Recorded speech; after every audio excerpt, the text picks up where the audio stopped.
membahas kaitannya dengan ekonomi, pemirsa. Kalau sekarang-sekarang ini adalah sangat gencar, rupiah melemah begitu ya, dolar menguat bahkan sampai 13.500, tentu menjadi pertanyaan kenapa bisa sampai di angka 13.500 dan bertahan cukup lama. Kita akan membahas lebih lanjut malam hari ini. Tapi seperti biasa, saya ke Mas Kodari aja deh, Mas Kodari. Oh, menanyakan Iya, yang sama saya ya? penasaran kalau dari pikiran Mas Kodari, ini pengamat politik ya Iya, kan, benar. kita bicara soal ekonomi. 5 hal yang Anda pikirkan soal ekonomi kita sekarang. Kalau mendengar kata ekonomi di Ya. Indonesia, 5 hal apa? Satu, Satu, harga BBM naik. harga BBM naik, Dua, transportasi juga naik. transportasi naik. Harga sembako juga naik. Ya. Oke. Pembangunan infrastruktur belum jalan. Ya.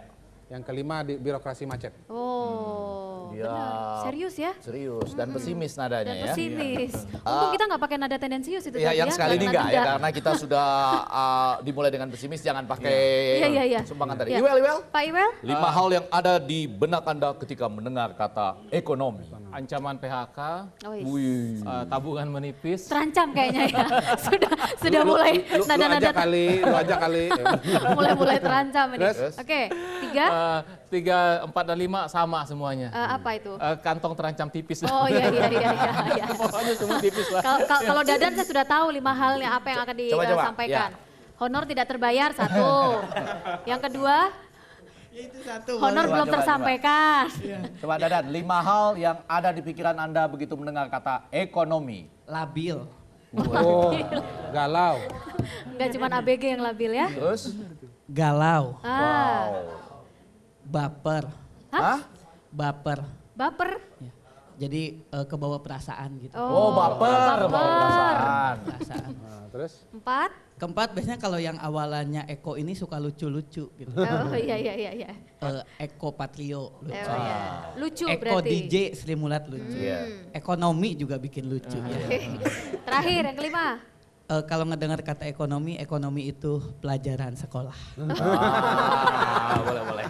Dan bagaimana dengan hasil Oke. street survey kita? Ya, dari hasil street survey yang sudah dilakukan, ini Mas Iwel nih kayaknya yang melakukan ini. 100 orang benar Iya, sekarang? 100 orang kita survei di jalan gitu ya. Ada lagi mau naik Gojek, saya kejar-kejar tuh naik Gojek juga. Pak, jawab dulu gitu. Oke, sudah jelas apa yang disampaikan, yaitu kalau mendengar kata ekonomi, yang pertama diucapkan adalah rupiah 15.000 gitu. Waduh. Kemudian yang kedua krisis, yang ketiga PHK, daya beli turun, dan yang terakhir adalah optimis. Oke, Tentu ada juga kita yang optimis ya. Ya. Saya cuma khawatirnya dia optimis bahwa rupiah akan 15.000. Itu yang nggak boleh ya. Jangan. Kita tanyakan kepada kenalkan dulu. Iya dong. dong. Ada Pak Yusuf Hadi di sini, pengamat perilaku konsumen. Selamat malam. Ada juga Mas Zaldi begitu ya. Saya perkenalkan sebagai Asosiasi Logistik Indonesia. Oke, baik. Pak Iksanuddin, saya nggak tanya lagi 5 hal soal ekonomi, tapi gambaran ekonomi kita begitu ya. Sampai 13.500 bertahan cukup lama loh. Kesalahan besarnya adalah kemampuan antisipasi pemerintah terhadap situasi ekonomi global itu tidak akurat. Lagi-lagi soal itu. Iya. Anda sudah berulang kali mengatakan itu, berarti memang itu gitu ya Iya. intinya. Karena 2008 itu ketika Amerika kalah dalam perang industri manufaktur dengan Cina, itu berakibat 2. Jalur perdagangan melahirkan krisis, Ya. jalur keuangan melahirkan krisis. Iya. Maka Amerika mengeluarkan 700 miliar dolar. 700 miliar bailout ditambah lagi dengan kebijakan uang murah, quantitative easing, tambah lagi dengan kebijakan zero interest rate policy, tingkat suku bunga murah.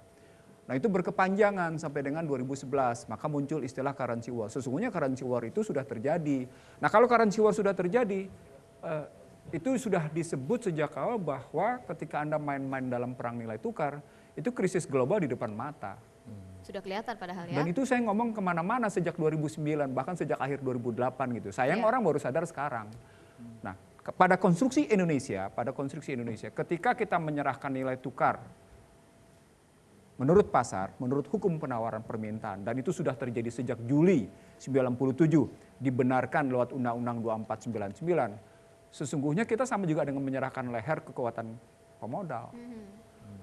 Maka walaupun jalur perdagangan kita membaik seperti sekarang kan ekspor membaik nih dari posisi sekarang karena ada perbaikan permintaan. Tapi karena memang krisis keuangannya belum final, belum selesai gitu ya.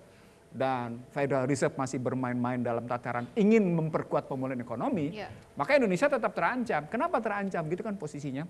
Karena sejak 2001 sampai dengan posisi 2015 selama 14 tahun, hampir rata-rata tiap tahun rupiah mengalami pelemahan antara Rp355 sampai dengan Rp370 kalau dihitung rata-rata.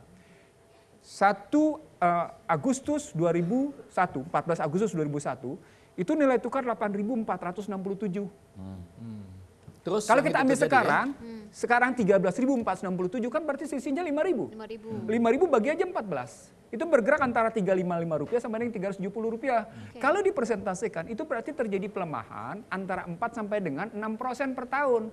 Dibandingkan dengan tingkat suku bunga murah di sana, Indonesia masih bagus. Ketika tingkat suku bunga di sana mau naik dan kuantitatif easing mau dihentikan, gitu posisinya, maka yang 4-6% ini nggak ada artinya apa-apa. Kenapa? Karena melemah kok. Ya. Mohon maaf, tadi ada yang mengatakan akan terus berlanjut pelemahan, demikian kah? Nah, itu menarik tadi apa yang disebut oleh Dadan. Dadan, ya, ini bahasanya bagus. Dia dengan bahasanya labil. Bahasanya labil. Itu kata-kata yang dimunculkan oleh Paul Krugman. Waduh. Benar. Biasa Paul sama. Krugman melihat begini, kalau situasi perekonomian itu abnormal, tapi abnormalnya berulang-ulang, maka dia menjadi sesuatu yang normal, tapi normal yang sakit. Yang labil tadi. Normal yang labil itu disebut oleh Krugman ketika melihat pemulihan ekonomi Amerika tidak pulih-pulih pada 2011-2012 posisinya. Jadi artinya ketika apakah ke depan memang akan situasi melemah? Tergantung. Apakah dalam hitungan bulan ke depan ini? Bulan ya, dalam hitungan bulan. Apakah dalam hitungan ke bulan ini? 1, 2, 3 bulan. Ada perbaikan apa enggak? Maka kita berharap mudah-mudahan pilkada serentak memang memberi grazing. Memberi oli ke dalam likuiditas yang kering. Walaupun Satu. sedikit. Yang kedua kita berharap belanja pemerintah pusat dan pemerintah daerah meningkat. Daya serap gitu dalam bahasa ekonominya, dalam bahasa kebijakannya, realisasi anggaran pemerintah meningkat. Gitu posisinya. Kita berharap itu. Yang ketiga yang kita berharap, mudah-mudahan Cina yang disebut oleh Stiglitz sebagai sudah menyalip perekonomian Amerika sejak namanya Januari 2015 nanti, itu mulai memperbaiki posisinya ketika yang namanya Shanghai Composite Index dipukul, itu Cina tetap bisa bertahan. Itu menarik di situ pertarungan itu gitu. Dengan bertahannya itu maka Cina akan tetap melakukan permintaan dari Indonesia. Kita harapnya kayak gitu. Baik, saya ke Mas Yuswadi. Mas Yuswadi ini adalah orang yang sangat dekat dengan konsumen ya. Jadi tahulah apa kebutuhan konsumen dan Khususnya bagaimana konsumen perempuan. Iya, benar. Nah, Para bagaimana ibu-ibu dengan yang berbelanja maksudnya. situasi dolar yang sekarang sampai tembus 13.500 dari sisi konsumen sendiri bagaimana Mas Yuswo? Apakah sudah terbiasa ataupun menjerit sekarang nih? Ada perubahan perilaku begitu yang kalau terjadi. kita trace back ke belakang, kita tuh enak di zaman Pak Harto ya, sejak 68 sampai dengan 97, 98 ya. Itu betul-betul kita lupa itu. Begitu kena gitu kita kaget betul ya. Tapi begitu kena 98 maka itu kaget ya. Terus kemudian kita mulai win back 2000 awal, 2003, 2004 mulai lagi, terus kena 2008 gitu. Terus harusnya setelah kena win back lagi, tapi ini 6 bulan ini kan setengah mati ini. Jadi customer kita sesungguhnya sudah terbiasa dengan itu. Ya. Artinya apa? Artinya Terbiasa sakit ya? Dia adaptasinya itu ya kan udah berkali-kali. Jadi begitu menghadapi hal yang sama dia akan responnya juga akan cepat adaptif. Jadi mereka menjadi adaptif. Perubahan perilaku terbesar itu Ya, apa yang sih jelas sebenarnya? kan expense kan kemudian dikurangi. Ya. Contoh konkretnya jadi, Mas, contoh konkret Mas. Jadi customer itu becoming smart sekarang, ya, jadi smart. Jadi karena duitnya gajinya nggak nambah, otomatis pengeluarannya juga nggak Itu nambah. smart Kan? karena terpaksa ya. Karena terpaksa, smartnya Iya, karena iya. terpaksa. Iya. Ya. Yang dulunya rojo lele gitu turun, ya, downgrading, ya, downgrading. Menjadi apa? Yang beras yang ada plastiknya ya. Oh jangan. Maksudnya ada plastiknya, pembungkusnya plastik. Pembungkusnya plastik. Terus ya, yang menarik juga kalau di dalam era krisis itu orang banyak di rumah. Ya, driving dikurangi, shopping dikurangi, leisure dikurangi. Ya, jadi Jadi itu bahaya juga ya. itu, bisa terjadi lonjakan penduduk loh. Kalau orang banyak di rumah gitu. Itu kalau mati banyak nonton lampu, TV, asal ya. nggak mati lampu aja nggak apa-apa. Dining out ya, kan banyak mall sekarang, dining out juga akan dikurangi. Jadi kecenderungannya krisis orang banyak di rumah. Orang Karena lebih keluar banyak rumah nggak? kecenderungan spendingnya akan tinggi. jadi orang lebih banyak di rumah, tapi penjual lebih banyak datang ke rumah-rumah. Gitu ya. Itu tadi yang dikatakan online itu tadi gitu ya. Oke, tapi kalau dari sisi logistik bagaimana? Pengaruh terbesar Iya. atau mungkin apa pengaruhnya untuk Bagi pengusaha bagi pengusaha industri? Kalau dari sisi logistik pasti biaya logistik yang lewat ekspor impor pasti naik, Pak. Karena kan kita biaya bongkar muat di pelabuhan pasti pakai US dollar yang dirupiahkan. Kalau peraturan rupiah jadi US dollar yang dirupiahkan. Jadi dengan kurs naik sekian ya tetap akan naik. Jadi harganya tetap dolar tapi bayarnya pakai rupiah. Jadi, gitu. Sebenarnya itu yang nggak benar gitu, harusnya memang dalam rupiah aja. Lalu kedua, dulu sebelum tahun lalu itu 1 bulan sebelum lebaran itu nyari truk udah susah. Sekarang sampai 1 minggu sebelum lebaran itu truk masih banyak yang nganggur gitu. Nah, jadi dampaknya lumayan besar tahun-tahun ini, saya rasa cukup besar gitu ini. Oke. Mas Ihsanuddin bilang tadi bahwa ada harapan nanti waktu pilkada. Nah sebelumnya kita pernah juga ya membahas soal ini menjelang puasa. Ada harapan nanti ketika puasa ada lebaran. Nah waktu puasa lebaran kemarin harapan itu terwujud nggak? Terwujud tapi tidak terlalu besar. Buktinya inflasinya 0,9. Jadi inflasi selama bulan puasa itu meningkat 0,9. Itu karena memang belanja. Tapi kan pada saatnya sama ketika inflasi meningkat dia tidak diikuti dengan penguatan daya beli. Artinya dalam bahasa yang sederhana, tingkat kebutuhan meningkat tapi tidak diikuti dengan daya beli, maka terjadi tadi pemilihan-pemilihan Perubahan-perubahan wilayah mana perilaku yang ya. bisa dilakukan. Posisinya begitu ngelihatnya. Kata kuncinya sebenarnya begini. Kesalahan besar dari kebijakan ini adalah menggeser atau mengubah beban dari negara ke masyarakat di tengah masyarakat menghadapi pendapatan yang marginal. Di tengah masyarakat menghadapi tingkat ketimpangan yang luar biasa. Beban apa yang dipindahkan itu? Ada 3 beban yang dipindahkan. Beban pertama adalah subsidi BBM. Ini tadi jawaban pertamanya dari Dipindahkan subsidi Kodari. BBM. Yang kedua dipindahkan subsidi listrik. Yang ketiga kenaikan yang namanya juga gas posisinya. Ini pindahan-pindahan kayak gini di tengah yang namanya pendapatan masyarakat tidak membaik, itu akan mengakibatkan pengeluaran meningkat. Padahal tidak terjadi penguatan pendapatan. Nah, negara ingin memperbaiki posisi belanjanya dengan harapan mengubah itu belanja. Bahasanya sederhananya, kami ingin memperbaiki infrastruktur. Itu nggak bisa, karena ini kebutuhannya sudah kebutuhan pendek, kebutuhan daily needs, kebutuhan harian posisinya. Padahal kebutuhan yang tidak disodorkan oleh pemerintah itu dalam rangka kebutuhan jangka panjang.